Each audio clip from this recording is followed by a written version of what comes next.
The whisper reached Maren Holloway before she had finished crossing the marble threshold of Ravenscombe Hall, and it cut deeper than any blade her father had ever forged in his shop. That is the one. The seamstress girl. Can you imagine? She did not turn her head. She had spent the last 7 days learning not to turn her head.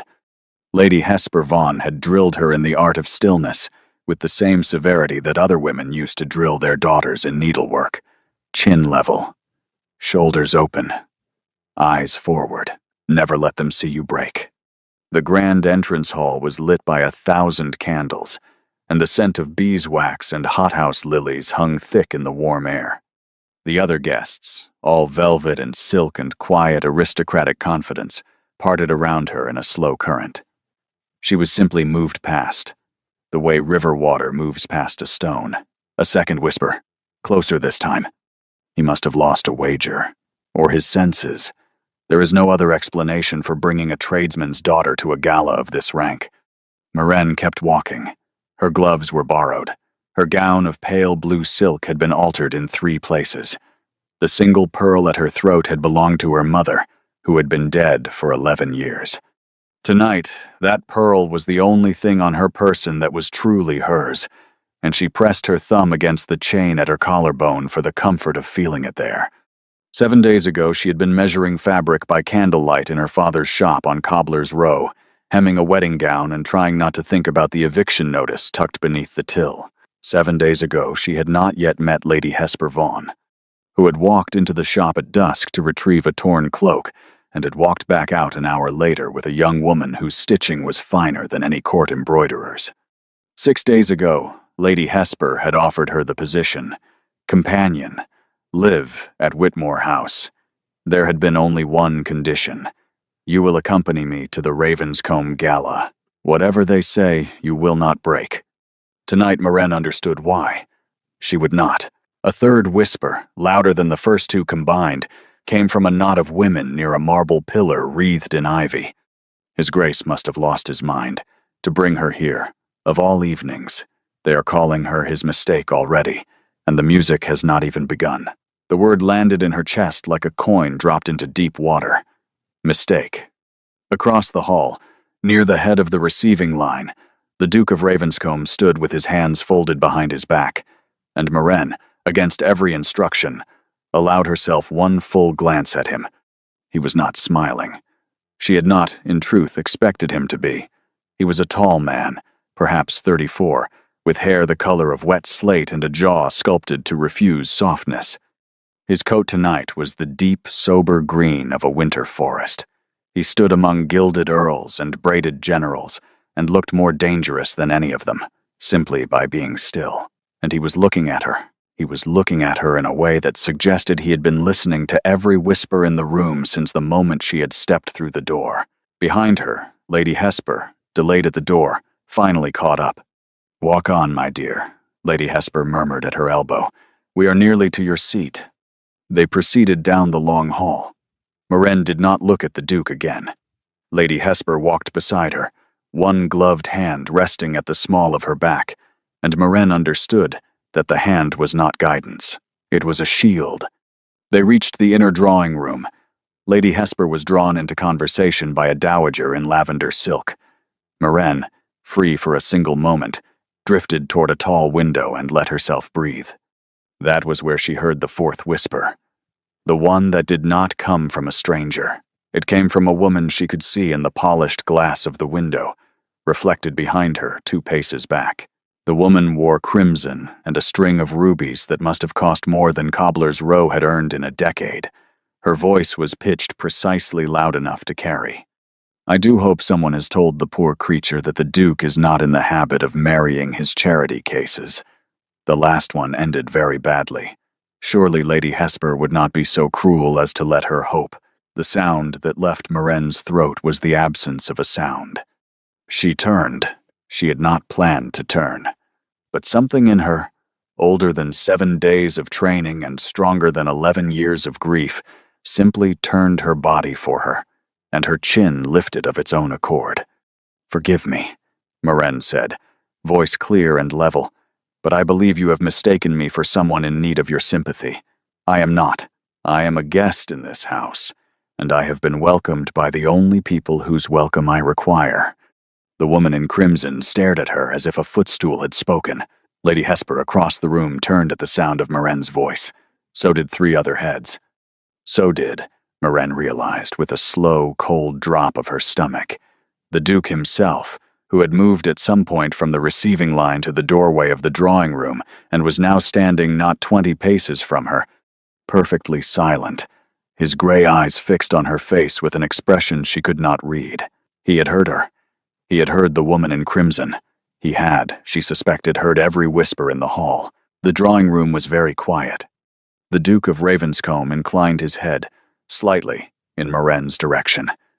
It was not a bow. It was something smaller and more precise, the acknowledgement a master swordsman gives to an opponent who has just made an unexpected move. Then he turned to the woman in crimson, and his voice, when he spoke, was so quiet that the room had to lean in to hear it. "Lady Brockton," he said, "I believe my mother has been searching for you. She has a question regarding the seating at supper. I am sure you will not wish to keep her waiting." The woman in crimson went the color of her gown. She curtsied, badly, and fled. The Duke turned on his heel and walked from the drawing room without another word. Lady Hesper appeared at Maren's side a moment later, took her hand, and squeezed it once. "Come," she said softly. "We will sit." Maren let herself be led to a velvet chair near the fire. Her knees, she discovered, had been shaking the whole time. She had not noticed. "You did not break," Lady Hesper said. I turned. "You said never to turn. You showed them iron. That is something else entirely. They have already given you a name. They will use it."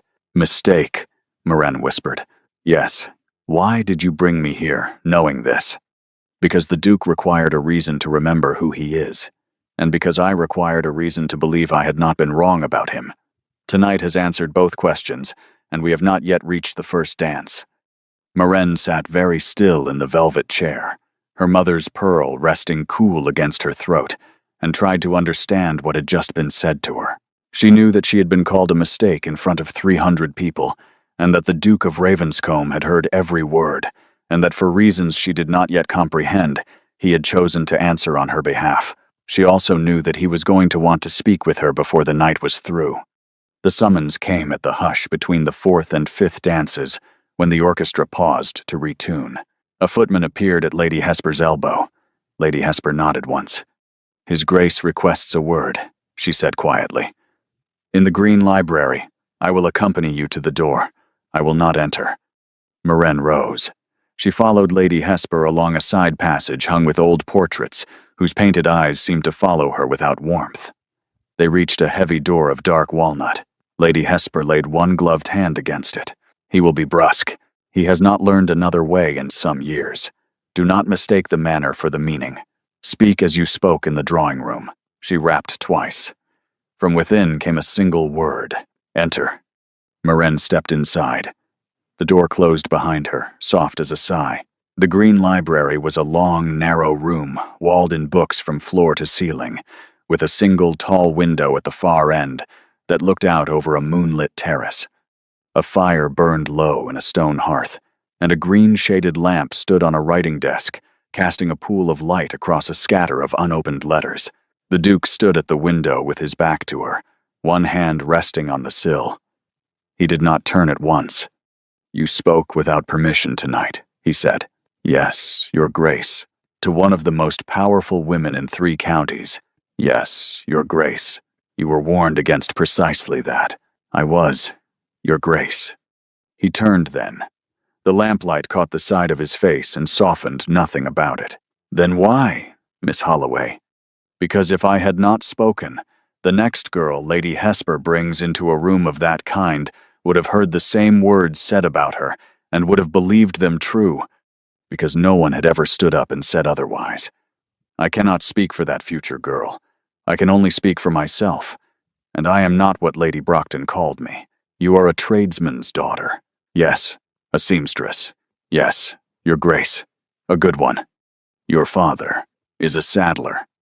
He works in leather. I work in cloth. We share a shop on Cobbler's Row, in the parish of St. Aldwyn, where my mother is buried. My mother was the daughter of a curate. She read 4 languages and taught me 3 of them before she died. I was 11.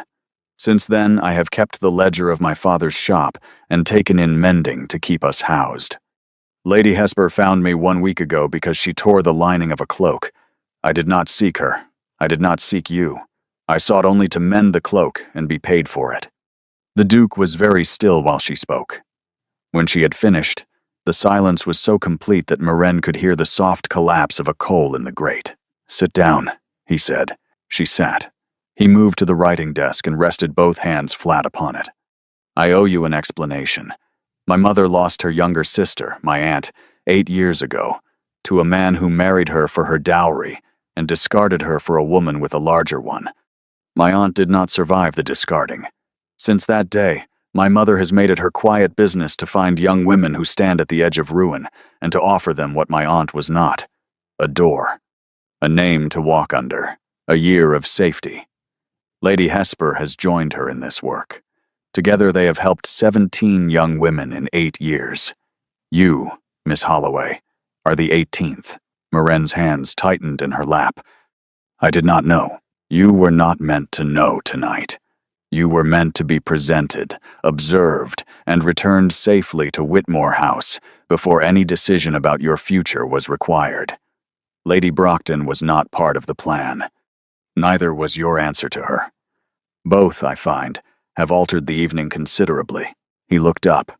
"I am told they are calling you my mistake." "Yes, Your Grace. You are not my mistake. You are not anyone's mistake. The mistake in this hall tonight is the woman in crimson, and she will learn the size of it slowly. That is not your concern. Your concern is what I am about to say to you, and I require that you listen carefully because I will not say it twice. The 17 women before you were sheltered quietly. Their names were never spoken in rooms like the one beyond that door. Yours has been. Within an hour, every house in this county will know of you. Within a week, every house in 3. We cannot put that whisper back in the bottle. We can only decide what to do with the bottle now that it is open." "You wish me to leave," Maren said. "No." The single word fell into the room and stayed there. "I wish," the Duke said slowly, "for you to remain at Whitmore House under my mother's protection. I wish you to be presented at the next 3 galas of the season, in gowns my mother will provide. I wish the women of this county to grow accustomed to seeing your face and hearing your voice, until the word they invented for you tonight no longer fits in their mouths. Why? Because my aunt died, because no one in a room like the one beyond that door spoke for her when it would have cost them something to do so. I have been the master of this estate for 6 years, and I have been a coward in precisely the way the men around her were cowards. Tonight, you spoke for yourself when no one else would.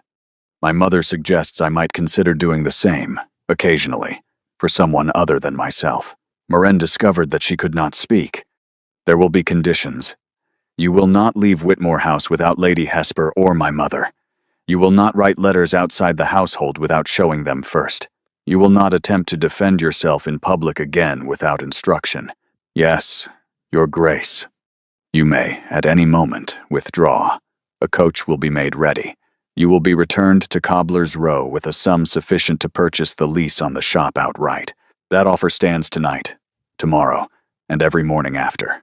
Yes, Your Grace. Then go back to the dancing. Do not look for me again tonight." She rose.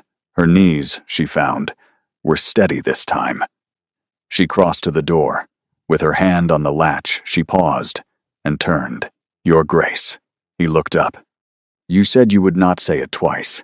I have heard it once. That is enough." For the first time that evening, something in the Duke's face shifted. It was not a smile. It was the smallest possible loosening at the corner of his mouth, the thing that happens to a man when a stone he has been carrying becomes, for a single breath, slightly lighter. "Then go," he said. "And, Miss Holloway, yes, Your Grace, you are not a mistake. Whatever they call you for the rest of this season, remember that I have said so. I do not say things I do not mean."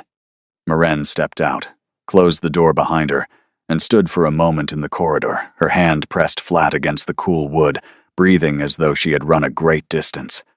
Lady Hesper was waiting at the corridor's end. She held out her arm.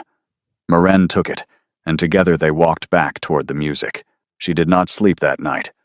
She lay in the four-poster bed in the rose-papered guest room at Whitmore House and watched the moon move slowly across the upper pane. And she turned the Duke's words over in her mind until they wore smooth. "You are not a mistake. I do not say things I do not mean." By morning, she had decided that she would earn the words.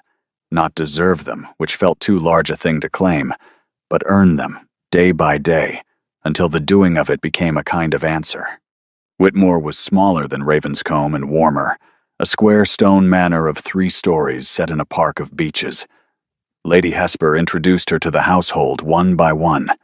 Mrs. Pendero, the housekeeper, regarded Maren with the open suspicion that older servants reserve for younger women whose presence has not yet been satisfactorily explained. Mr. Calder, the butler, did not regard her at all, which Maren understood to be the more aristocratic version of the same opinion.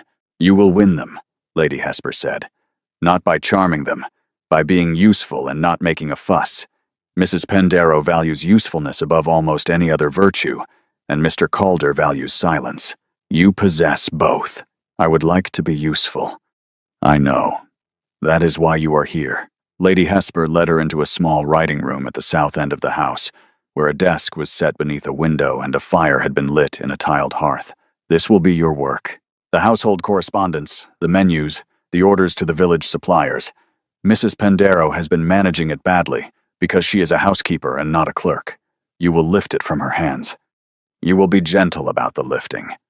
By the end of the month, she will be your defender." Lady Hesper left her. Maren sat down at the desk, opened the leather folder, and felt for the first time since she had arrived a sensation she recognized. Numbers. Columns. The clean, honest grammar of a ledger. It took her 2 hours to find the first error. By noon, she had identified 4 irregularities. A weekly delivery of candles billed for 16 pounds of beeswax when only 12 had reached the cellar. A wine merchant charging the London rate for a vintage from a vineyard 10 miles away. A coal supplier quoting in long hundredweights and invoicing in short, and someone undercharging the household for linens by 3 shillings a quarter. She wrote each finding on a single sheet, blotted it, and set it aside. When she looked up, Mrs. Pendero was standing in the doorway. "I came to ask whether you wanted tea. I see you have been working. A little." Mrs. Pendero's eyes went to the paper. Maren slid it toward her. "Would you tell me whether any of these seems wrong before I trouble her ladyship?" The housekeeper read it. On the 4th finding, the small, quiet one about the linens, Maren saw Mrs. Pendero's jaw tighten in a way that told her she had stumbled onto something the housekeeper already knew. That last is not an error. It is a kindness from a man who was once a footman in this house and is now a draper in his own right. He has charged us at a discount for 19 years. Her ladyship knows. He did not wish to be thanked. "Then it should be in the books," Maren said, "listed under a line of its own. Otherwise the accounts will not balance, and someone less careful than you will one day discover it and assume something less generous." Mrs. Pendero set the paper back on the desk with a precision that was almost respectful. "I will bring tea." She left. Maren, alone again, allowed herself the smallest smile she had permitted herself in 7 days. The smile lasted until the afternoon, when the second event of the day arrived in the south garden. She had stepped out, at Lady Hesper's direction, to take air before the light went. The pear wall ran the full length of the garden's southern edge, and at the far end of it stood a small stone bench. As she approached, she heard a low murmur of voices, and stopped. The voices belonged to the Duke and a small boy of perhaps 7, in a coat too large for him, sitting on the bench with his legs swinging. The Duke did not see her. The boy was telling him something about a bird with a broken wing. Then the Duke reached into the inside pocket of his coat and drew out a folded square of cloth. He opened it to reveal a heel of bread and a small piece of cheese. "Eat," he said. "Then we will go and see your bird." Maren stepped backward into the shelter of the pear wall and walked the other way, taking care that her feet made no sound. She did not know who the boy was. But she carried the picture with her, the Duke of Ravenscombe with a child's piece of cheese in his pocket, and added it to the small collection of things she now knew about him that the women in crimson and rubies did not. That evening at supper, Lady Hesper said, "Mrs. Pendero has spoken to me. In 19 years she has spoken to me about a new companion exactly. Never. She spoke today. She said only one thing. The girl sees. Thank you, my lady. There is one more matter. Tomorrow evening a letter will arrive for you. It will not be from me. It will not be from His Grace. Bring it to me at first light the morning after. A letter. From whom? That, my dear, is the question I would like you to bring me along with the letter. Good night." The letter arrived at 4:30, while Maren was still bent over the household correspondence with a goose quill in her hand. It came by a thin, red-haired girl named Wren, who curtsied at the door and held out the envelope on a silver tray as though it might bite her. "From Miss Holloway. From a gentleman at the gate. He would not give a name. He said you would know the hand." Maren took the envelope. The paper was cheap, and the seal was a smear of ordinary red wax pressed with a coin rather than a signet. The hand was plain, careful, schoolmasterly, and it was not a hand she knew. "Thank you, Wren. There will be no reply today." Wren left. Maren sat for a long minute looking at the envelope. Then, against every word of Lady Hesper's instruction, she opened it. "Miss Holloway," the letter began, "you do not know me. I knew your mother when she was a girl in the parish of St. Aldwyn before she married. I have learned that you are now at Whitmore House, under the protection of Lady Hesper Vaughan. I am glad of it. There are things your mother wished you to know that she did not live to tell you. I will be at the Bell and Ivy in the village of Lanthorpe on the 3rd Sunday of this month, and on no other day. I will wait from noon to the close of the afternoon service. If you do not come, I will not write again. If you do, bring no one, a friend of your mother's." Maren read it twice. Then she folded it back along its creases, slid it inside the cover of the household ledger, and sat very still while the fire made a small, busy sound in the grate. A friend of her mother's. Her mother had been dead 11 years. Maren had never once considered that her mother might have had a life before Cobbler's Row that contained people who were still alive. The 3rd Sunday was 9 days away. She did not bring the letter to Lady Hesper at first light, nor the morning after. Underneath all her small, reasonable arguments, a harder thing sat very still and refused to be argued with. She wanted, before she gave the letter to anyone, to know what it said for herself. On the 3rd evening after its arrival, she was in the Green Saloon with a basket of mending in her lap, repairing a torn flounce on one of Lady Hesper's morning gowns. When she became aware that someone was standing in the doorway, she looked up, and her needle stopped in mid-stitch. The Duke was watching her work. She had not seen him since the Green Library at Ravenscombe. She had not expected to see him at Whitmore at all. He was in riding clothes, and his hair was damp with the fine gray rain that had been falling all afternoon. "Your Grace," she said, and rose, the mending sliding from her knee. "Sit. I am not staying. I am here to see my mother. I came in by the garden door because I did not wish to be announced." He stepped into the saloon. He did not sit. "You are quite well, Miss Holloway?" "Quite well, Your Grace. You have been seen, this week, in the village. Once, with Lady Hesper." "Yes. I am told you spoke to a child in the haberdashers who had spilled a paper of pins and helped her gather them up before the haberdasher saw, and paid for them yourself with a coin from your pocket, so that the child would not be beaten when she went home. Is this an accurate account?" Maren's face went hot. "The pins were 3p, Your Grace. It was a thing," the Duke said. "The haberdasher's wife told my coachman, who told my valet, who told me before I had finished pulling on my second boot this morning." He paused. "I came to thank you for the fact that the child is not, this evening, being beaten. Miss Holloway, may I ask you a question that I have no right to ask?" "You may ask, Your Grace. I will decide whether I have the right to answer." The corner of his mouth shifted, almost detectable. "Have you been well treated?" "In this house?" "Yes, Your Grace." He nodded. "If that should ever cease to be true, you will tell me. Not Lady Hesper, not my mother, me, Directly. Is that understood? It is understood, Your Grace. He turned to go. At the door he paused. Moren, he said. It was the first time he had used her given name. Yes, Your Grace. You spoke at Ravenscombe like a woman who had practiced courage for a long time before that night.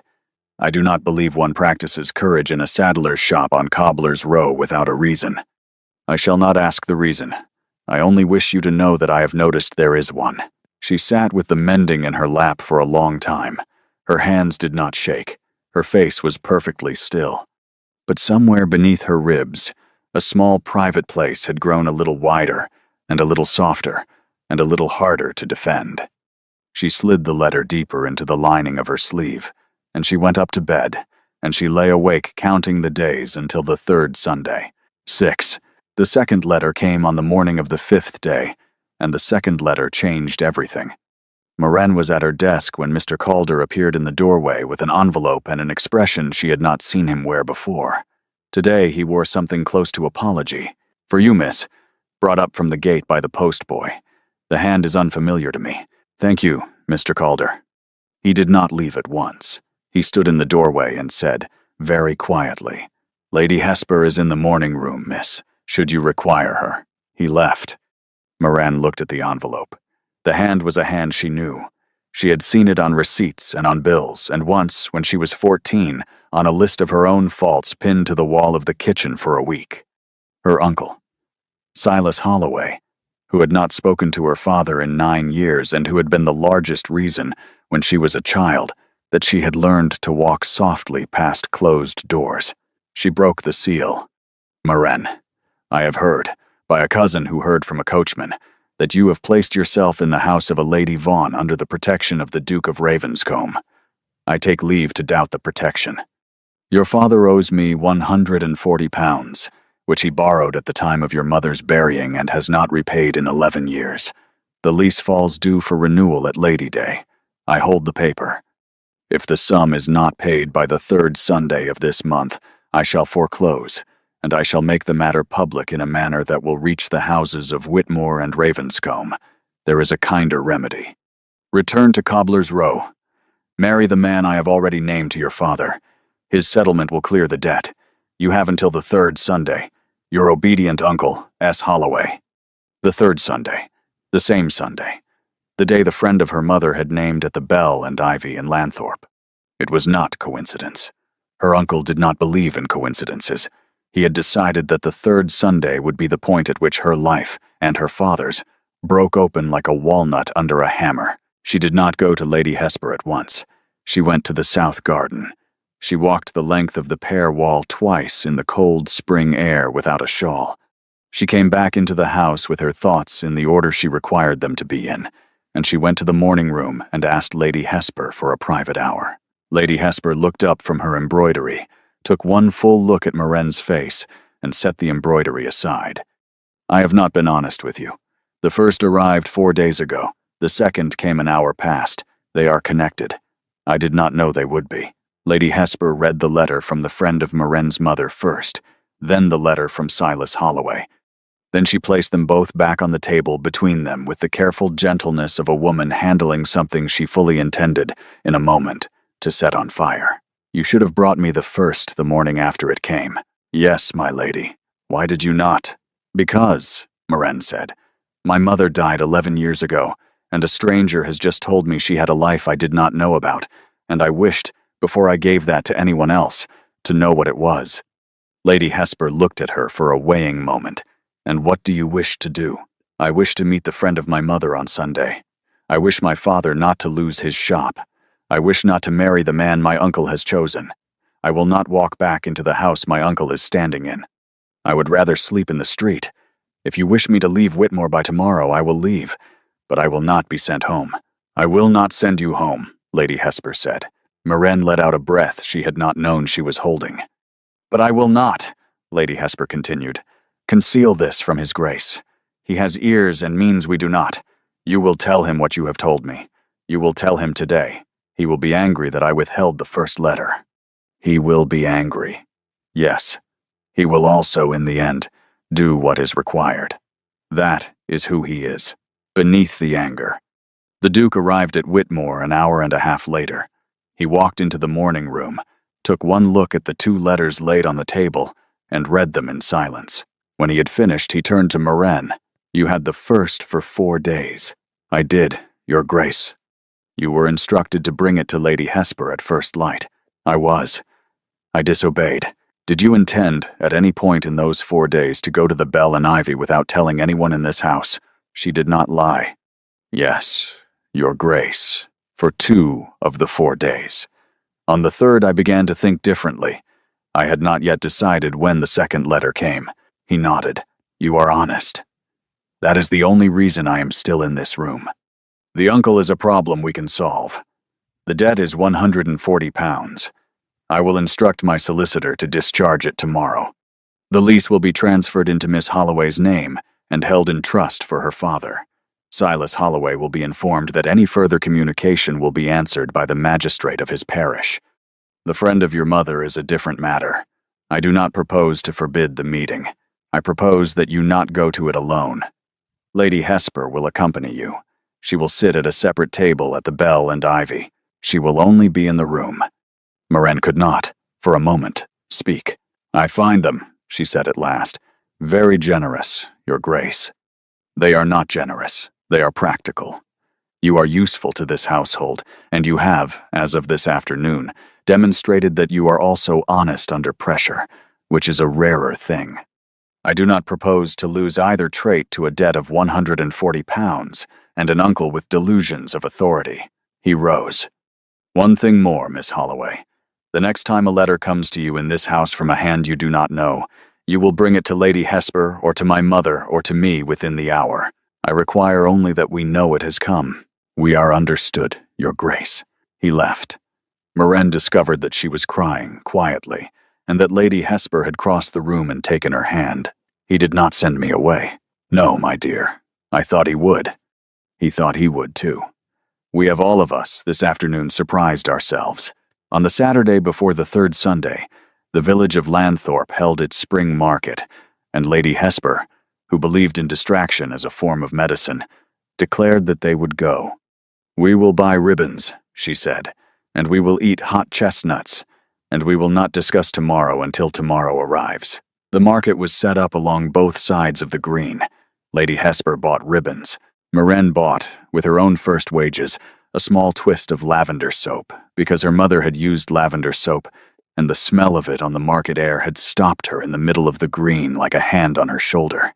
It was as they were walking back toward the carriage that they heard the shouting. It came from the far corner of the green. A man's voice raised in anger, a woman's voice raised in protest, and beneath both, the smaller, frantic sound of a child crying. Lady Hesper was already moving.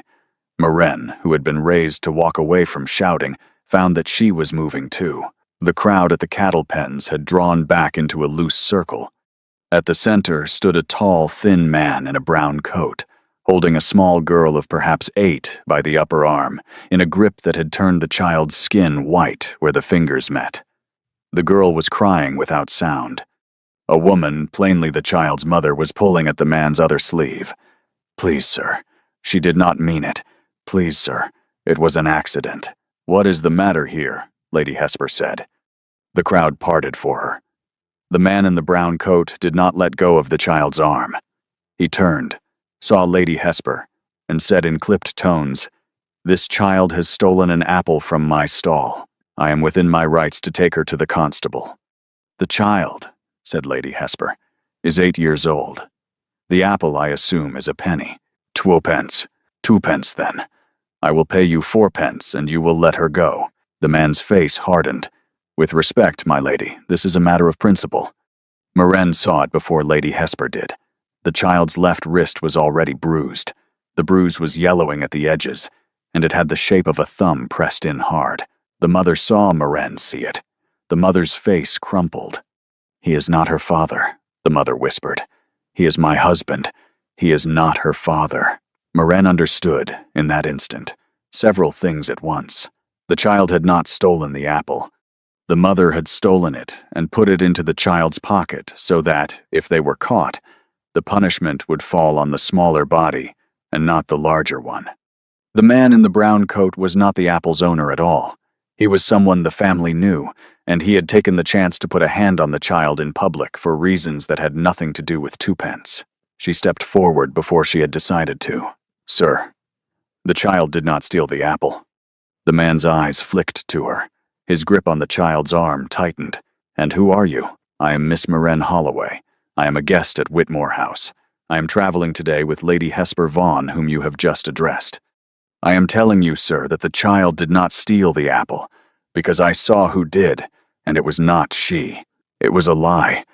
She had not seen anything. But she said it the way she had said, 'You have mistaken me for someone in need of your sympathy at the gala.'"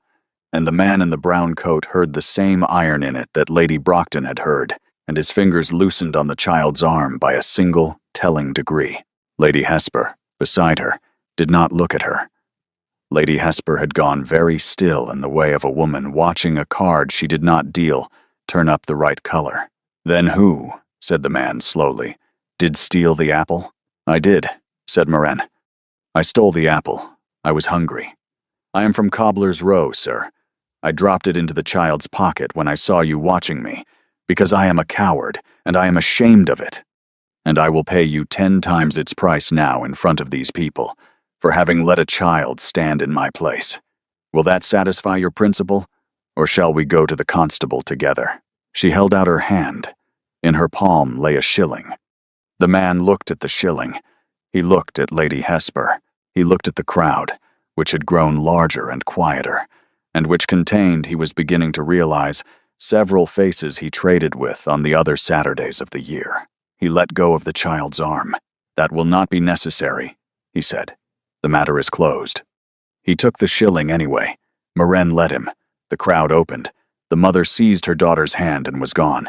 Lady Hesper did not speak until they were past the last of the market and onto the open road. Then she turned and looked at Moran. "You lied. To a man you do not know, in a public square, with your name attached to the lie, to spare a child a beating." "Yes, my lady." The expression on Lady Hesper's face was pride. "Then we shall not speak of it again. Not in this house. Not to his grace. The child is safe.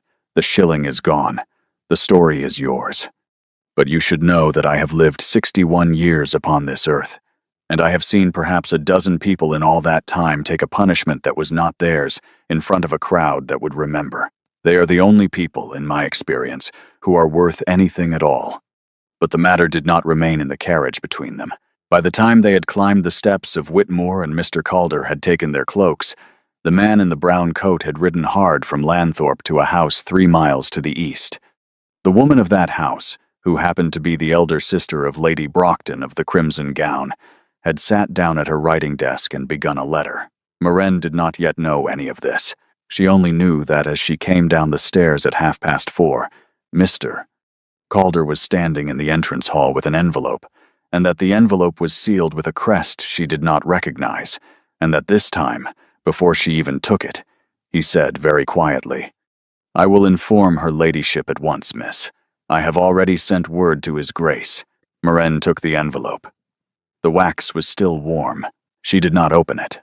She carried it, unopened, into the morning room, set it on the table between her and Lady Hesper, and said, in a voice that had stopped being surprised at anything that arrived in this house on a tray, "I think, my lady, that tomorrow has come a day early." The envelope sat on the table between them for the length of 3 breaths before Lady Hesper picked it up. The crest is the Brockton arms, the elder branch. Moran, who had begun to recognize that the names of houses in this country were not decorations but weapons, said only, "The sister. The sister. Letitia Brockton Vane. She is not a stupid woman.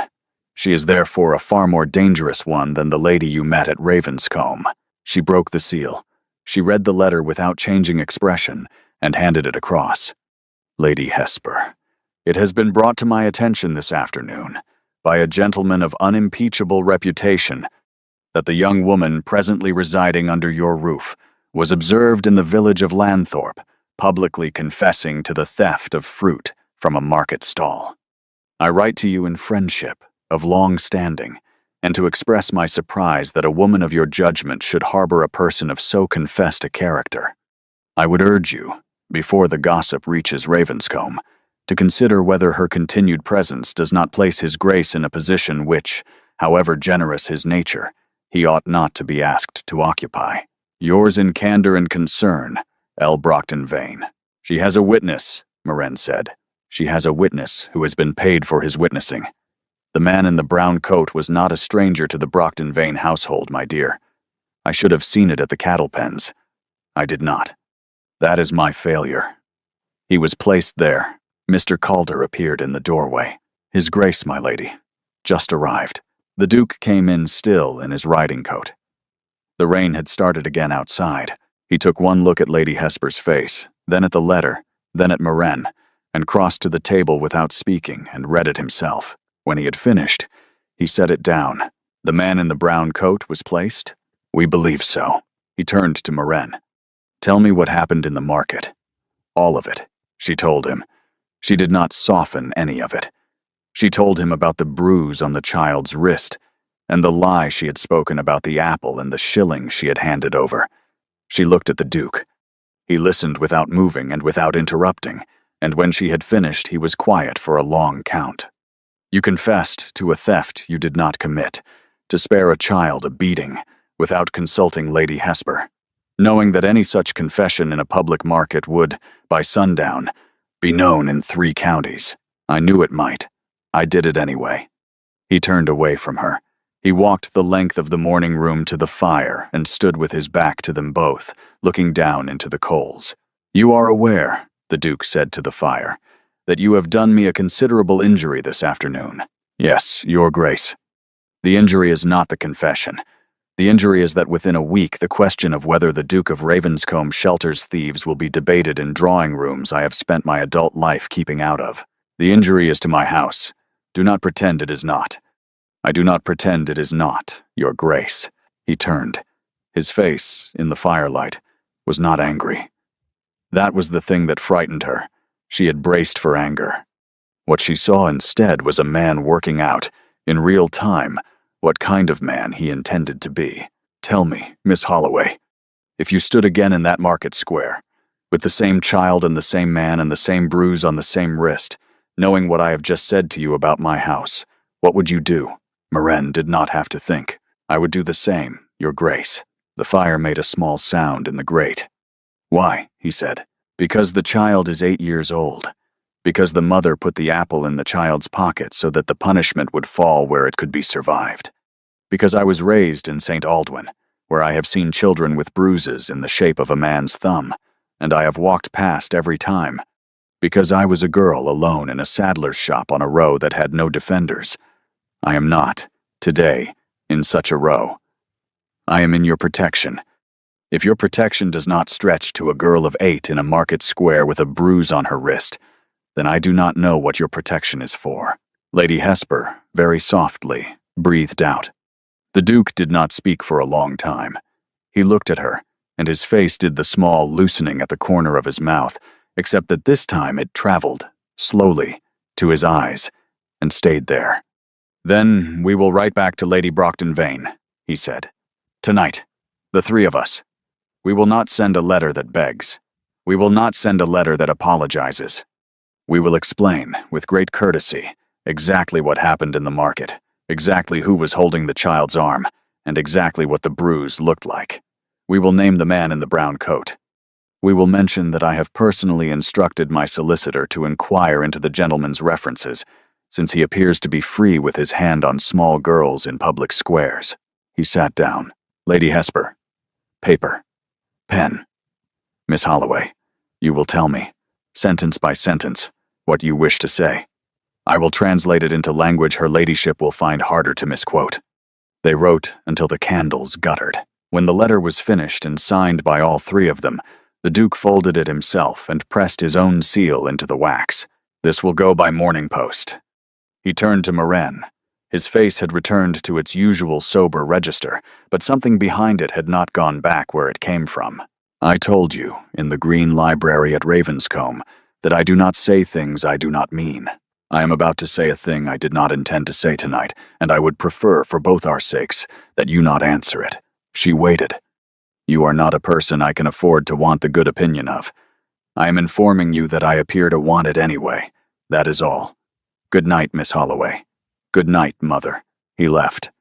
Lady Hesper gathered the spent quills and said only, "You will sleep tonight if you have any sense at all." Maren went up the stairs to the rose-papered room. She lay down in her clothes. She did not weep. She put her hand against the place beneath her ribs where the small private place was, and she pressed, and she found that around it, like new wood around a wound in a tree, something else had begun, very quietly, to grow. The Bell and Ivy at Lanthorpe was an old timbered inn with a low ceiling and a tap room that smelled of beer and green wood, and the friend of Maren's mother was sitting at a corner table beneath a window of leaded glass when they arrived at noon. She was a small woman, not yet 60, dressed in plain gray. Her hair was pewter. She rose when she saw Maren. She did not curtsy. "You have your mother's mouth," she said. Maren sat across from her. Lady Hesper took a separate table at the far end of the tap room with a bowl of soup. The friend of Maren's mother gave her name as Mrs. Honor Ainsley. She had been the daughter of the curate of St. Aldwyn in the years before Maren's mother married. They had grown up in the next house. They had been each other's only friend for 16 years. "I left the parish in the year you were 7. I went north to keep house for my widowed brother. Your mother and I wrote, every month, until she died. Your father told no one when she died. I did not know for 14 months. By the time I learned, you were 12, and I wrote, and the letter was returned. I wrote a second time. It was returned. The third I sent by a servant, who reported the door closed in his face. I am going to tell you a thing now that I did not know whether I would tell you. Your mother, before she married your father, was promised to another man. She was 19. He was a curate's son also, of a parish to the north of ours called Marjorie Heath, and his name was Edmund Vaughan. The name landed like a stone in still water. Vaughan, Maren said. Yes, of the same family as Lady Hesper, a poor branch. He was a curate's son, but the same family. He had your mother's whole heart for 2 summers. They were to marry in the autumn of her 20th year. He died in the August before the wedding, of a fever he caught from a tenant child he was sitting with through the night. She married your father 2 years later because he was a good man, and because she did not believe she would be loved again. Lady Hesper Vaughan was Edmund's half-sister. She came to St. Aldwyn for the burying. She met your mother once, at the graveside. Your mother gave her a ribbon Edmund had given her, because she said she did not deserve to keep it. Lady Hesper kept the ribbon. She has it still. When she walked into your father's shop a fortnight ago to mend a cloak, she was not mending a cloak. Maren discovered that she was crying.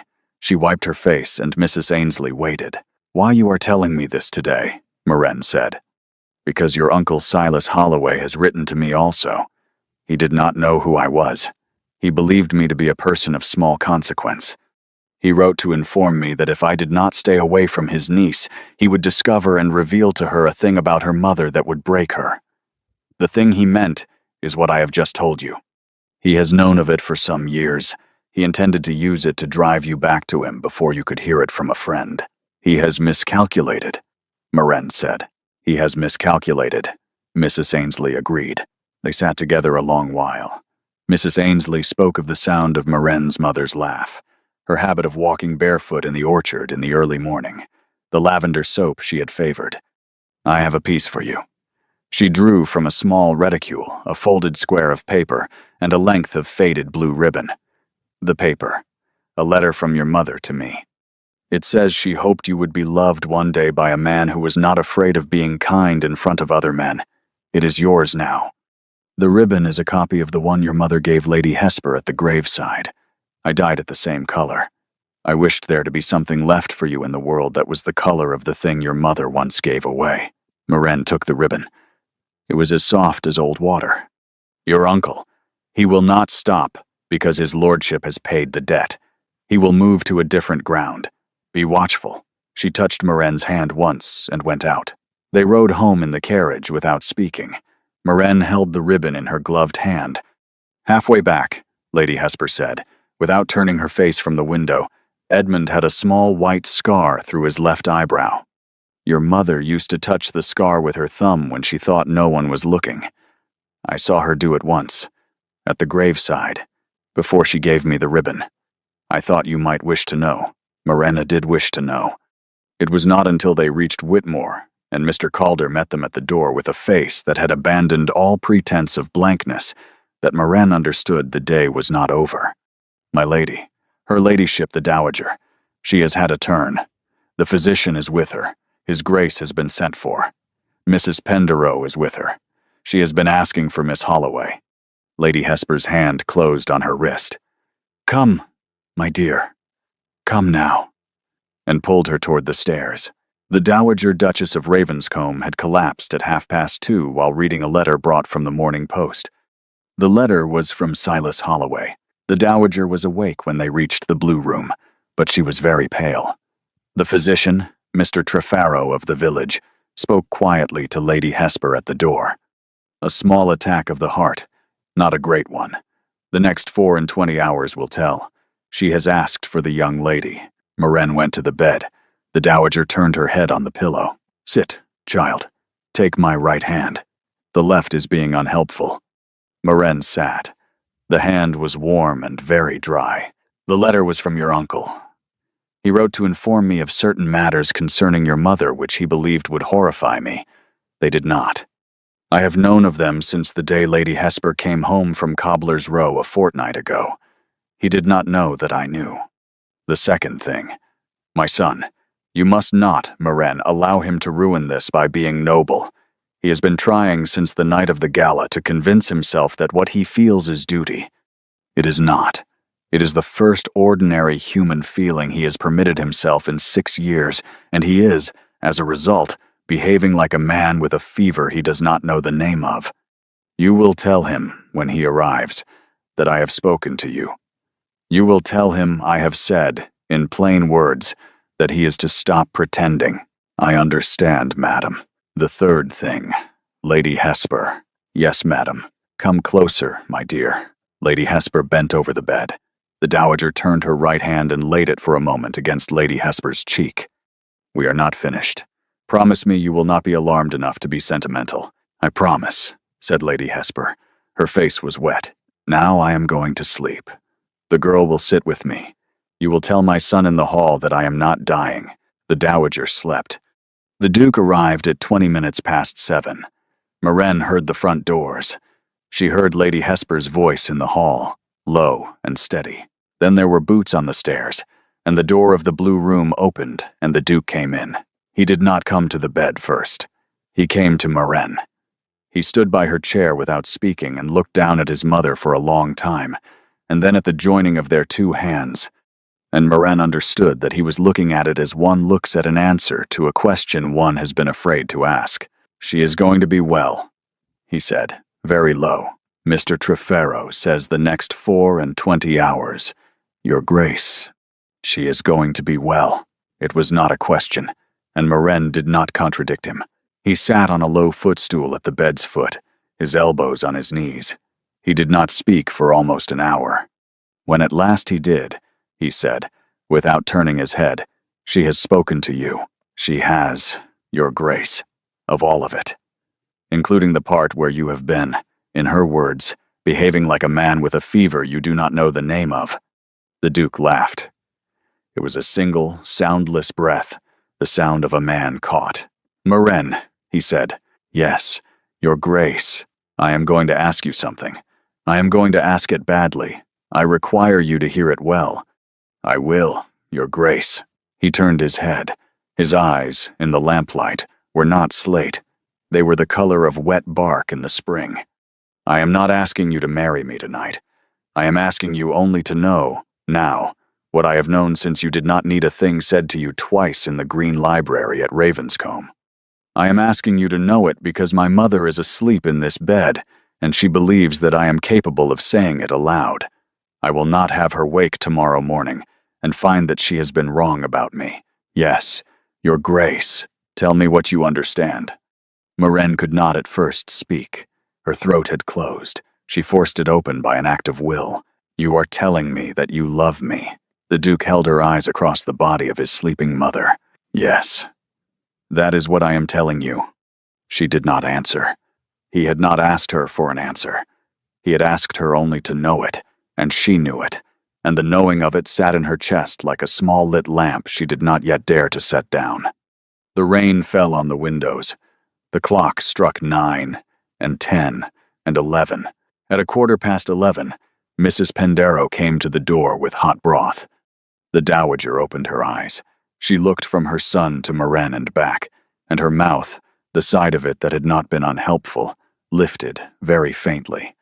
"Good. You have had your conversation.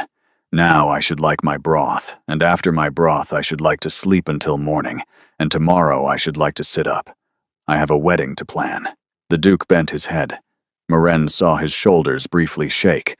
Then he leaned forward and kissed his mother's forehead and said, into her hair, "Mother, you are impossible." "I am," said the dowager. "Maren, child, the broth." Maren lifted the bowl and fed the dowager, slowly, in small spoonfuls, while the Duke watched from the footstool with an expression she had not, until that night, understood that any human face was capable of arranging itself into. Then the dowager slept again. The 9th day arrived clear and cold, and the letter from Silas Holloway arrived with it. It came not to Whitmore and not to Ravenscombe, but to the editor of a weekly broadsheet at Hexham, who knew the names mentioned in it, and sent a copy by fast rider to the Duke with a covering note. "Your Grace, before I print, I should like to know whether you wish me to print." The Duke received it at 1:30. He brought it directly to the morning room at Whitmore. The accusations were elaborate, that Maren had conducted an improper correspondence with the draper of St. Aldwyn, that she had been seen leaving a tavern at midnight with a man not her father, that she had stolen £140 from her uncle's strong-box, the sum the Duke had now mysteriously discharged, that her mother had not been the woman of unblemished character her family had presented her as. There was a forged letter in a hand almost, but not quite hers. "We answer this in a different room," the Duke said. "Mine, at Ravenscombe, tomorrow afternoon. I am calling every magistrate within 30 miles, every clergyman of consequence in St. Aldwyn, the editor himself, and Lady Brockton Vane and her sister both. They will come because I have, in 6 years, asked nothing of any of them. They will hear, from me, from Lady Hesper, from my mother, from Mrs. Honor Ainsley, who has been sent for, and from Miss Holloway herself, the truth of every accusation." He turned to Maren. "You will speak last. By the time you speak, the room will be ready to hear you." The afternoon at Ravenscombe came. They came. The magistrates, 8 of them. The clergymen, 6, including the rector of St. Aldwyn who had buried Maren's mother 11 years before. The editor came. Lady Brockton Vane came in lavender silk. Her sister Letitia came in dove gray, and would not meet Maren's eyes. The draper spoke first and produced his trade letters. He had no correspondence with Miss Holloway of any kind. The landlord of the Wheel and Anchor produced his book of patrons, which showed what the Duke had said it would. The magistrate of St. Aldwyn read the sworn statement of the tinker Aldous Penn, who had admitted, for 5 shillings, to swearing to a thing that was not so. Mrs. Honor Ainsley spoke of a girl who had read 4 languages by 11 and taught the Sunday school at 13. The rector of St. Aldwyn pressed his fingers briefly to his eyes. The dowager spoke from a chair brought forward for her. She listed the work of 8 years, the names, the outcomes. The numbers were small, the outcomes were not. The Duke spoke briefly. He said that the woman they had come to discuss had been called, at a public gala, his mistake, and that he had heard every whisper said about her in that gala and every whisper said about her since, and that he had made no mistake of any kind, and would consider any person who continued to suggest otherwise to be misinformed in a manner he was prepared to correct. Then he sat down, and Maren stood. "My name is Maren Holloway. I am the daughter of a saddler of Cobbler's Row in the parish of St. Aldwyn, and of a curate's daughter who is buried there. I have, in my life, stolen one thing. It was an apple in the market at Lanthorpe, and I stole it in the eyes of one man only, who was holding the wrist of an 8-year-old child, and the wrist was already bruised. I confessed to that theft in front of a crowd because I had been raised by a woman who would have done the same. She turned, slightly, toward the row where Lady Brockton Vane and her sister sat. I do not hold against either of you the words said to me at the gala.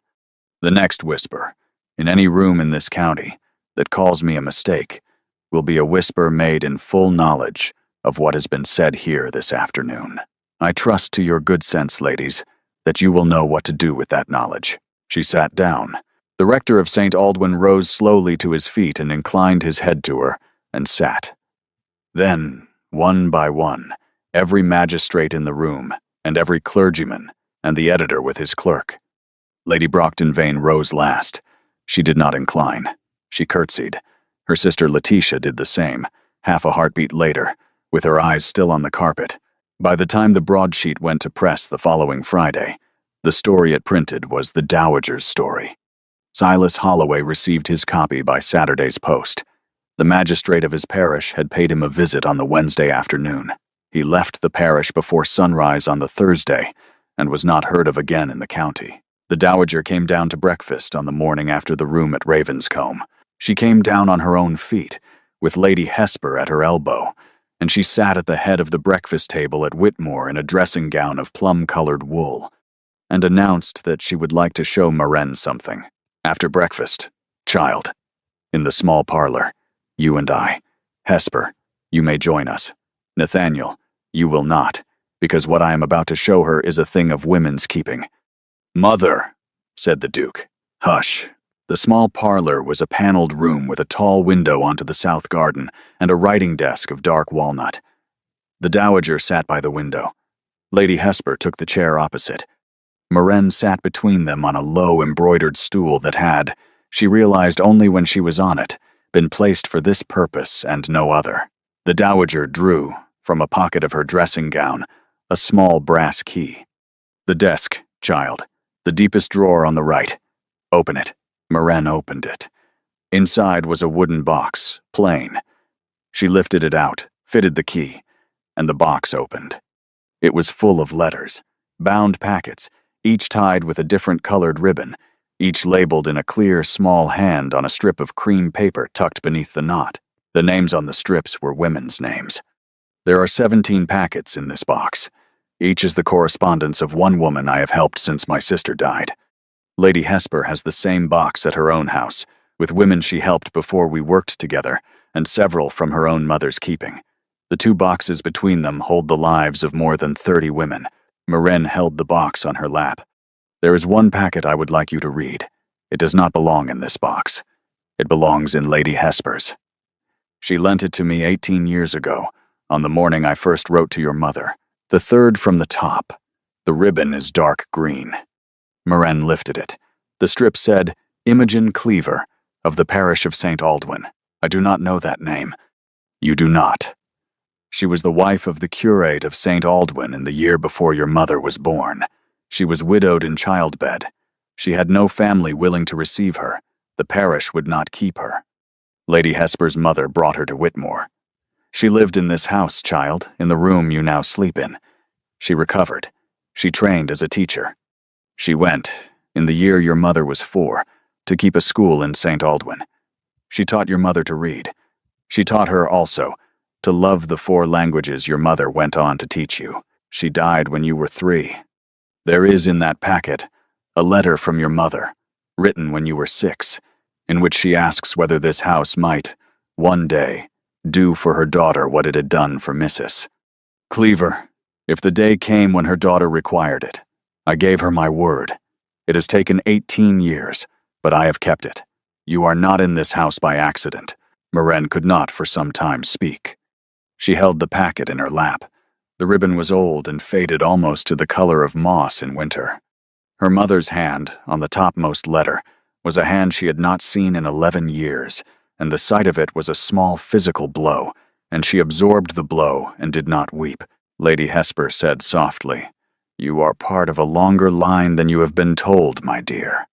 The Dowager said, There is a girl at Tarn Cross, 15 years old, whose mother wrote to me last autumn. There is a great deal of work that will fall, in time, on the wife of the Duke of Ravenscombe. I am telling you today, child, so that you understand, before he asks, what you are being asked to take up. Not a title, not a house, a box, this box, and the next, and the women who are not yet in either. Maren closed the box. She locked it. She held the key on her open palm, and the dowager nodded, once, and did not take it back. In the green library at Ravenscombe Hall, 2 evenings later, the Duke stood at the window with his back to the door, exactly as he had stood on the night of the gala, and Maren came in and closed the door behind her. He did not turn. "Maren," he said. "Yes, Your Grace. I told you, on the night of the gala in this room, that I do not say things I do not mean. I told you, on the night of my mother's collapse, that I love you. I am about to ask you a question that has an answer in it. Will you turn me down before I ask? If you mean to turn me down, it will be kinder." Maren crossed the room. She laid her hand against the back of his. "I do not mean to turn you down." He closed his eyes. Then he turned, took both her hands in both of his, and said, "Maren Holloway, of the parish of St. Aldwyn, of the saddler's shop on Cobbler's Row, will you marry me?" "I will, Your Grace." "Nathaniel, I will, Nathaniel." He bent his head over their joined hands, and stood that way for a long count, and Maren lifted her free hand and laid it against the back of his neck, and felt him shake once, briefly, beneath her palm. When he lifted his head, his eyes were wet, and he was smiling, and the smile was not the loosening at the corner of his mouth, it was the whole face. Then he kissed her. When they broke apart, he said, against her hair, "We will be married in the chapel at Whitmore." My mother insisted.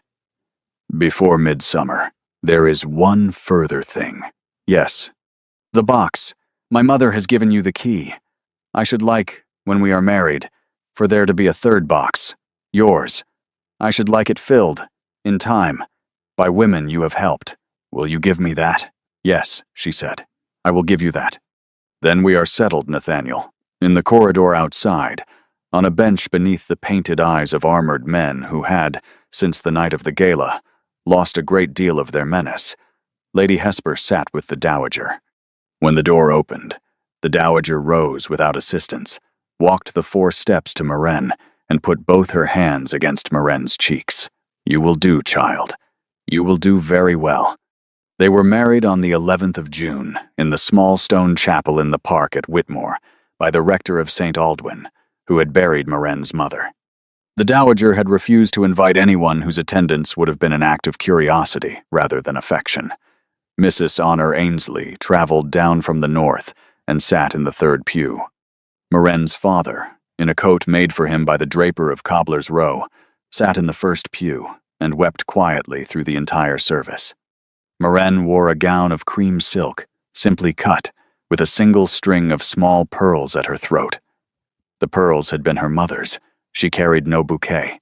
She had asked, instead, to carry a folded square of faded blue ribbon in her left hand, and the rector, when he saw it, did not need to ask whose ribbon it was. The Duke stood at the altar in the dark green coat he had worn on the night of the gala. His face was the face of a man about to receive a thing he had not believed himself entitled to. Maren walked the aisle on her father's arm. Her father, when he gave her hand to the Duke, looked the Duke in the eye, and the Duke inclined his head to him and said, "Sir," in a voice low enough for only the front pew to hear, and Maren's father returned to his seat with his back straighter than it had been in 11 years. When the rector pronounced them married, Nathaniel did not kiss her in the chapel. He waited until they were on the chapel steps in the June sun, and there, in front of every person who had come, he kissed her, briefly and unmistakably, in the manner of a man making a statement he intended every observer to remember. 6 months later, on a cold December morning with the first frost on the south garden, a small cart drew up at the side door, and a girl of 17 got out with nothing but a bundle of clothes and a face that was the face of a person who had walked, that morning, the last 7 miles of a road she could not survive walking another mile of. Maren, who had been at the writing desk in the small parlor, rose at the sound of the cart and went to the side door herself. The girl on the step said, in a voice of great care, "I have come from Tarn Cross, my lady." Her ladyship the Dowager wrote to my mother in October. My mother said I should come. Maren held out her hand. Come in, child. You will be cold. We have been expecting you. The girl came in. That afternoon, while the girl from Tarn Cross slept in a guest room with a fire lit in the grate, Maren sat at the desk and wrote, in a clear, small hand on a strip of cream paper, the girl's name, and the date, and the parish she had come from. She tied a length of faded blue ribbon around an empty packet, slipped the cream paper beneath the knot, and laid the packet, gently, in the third box. Then she closed the box and locked it with the brass key on the chain at her throat, the chain that also carried her mother's pearl, the chain she had worn on the night of the gala, when she had walked into a marble hall of 300 strangers and been called the Duke's mistake before the music had begun. She had walked that night, with nothing but a borrowed gown and a single pearl and a quiet, frightened decision not to break. She walked, today, in a house that was hers, with a key that was hers, with a husband whose voice rose, just then, from the corridor beyond the parlor door, asking after her. She rose and went to him. Behind her, on the desk, the third box sat in the winter light with its first packet inside, and the empty space above it where the second packet would go, and the third. For as long as she had hands to write the names with, and a husband at the door who would, she now knew, never again ask her to break for anyone. Thank you, friend, for staying with Maren through every whisper, every letter, every firelit room. If her story has reminded you that the words other people use to name you are not the words that hold, and that the people who hear those words and answer for you are worth more than the people who never had to, I should be very glad to know it in the comments below. The stories on this channel exist because of you. Until the next one finds us, take care of yourself.